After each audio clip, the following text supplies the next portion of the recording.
आलीस बस. मी का बसायला नाही आले, तुम्हाला घ्यायला आले. तुमची बॅग भरा आणि चला माझ्या सोबत.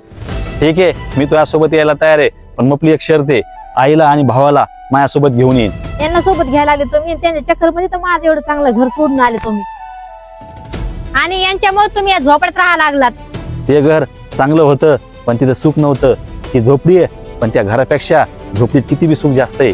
ज्या आईनं 9 महिने खाऊ पिऊ घातलं, लहानाचं मोठं केलं, आणि त्या आईला इसरू का मी? तुम्हाला सुखी नाही झोपडीमध्ये लई, तुमच्या आई सोबत राहा तुम्ही. चालले मी तुम्हाला सोडून कायमची.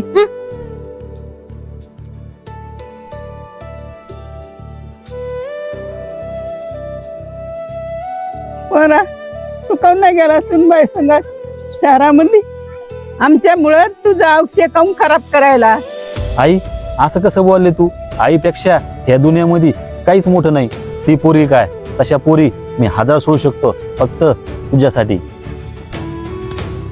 आई आता जे माझं आयुष्य राहिलं ना, हे तुपल्या सोबत आणि ह्या झोपडीमध्येच. माझ्यासाठी हे नरक बी आणि घर बी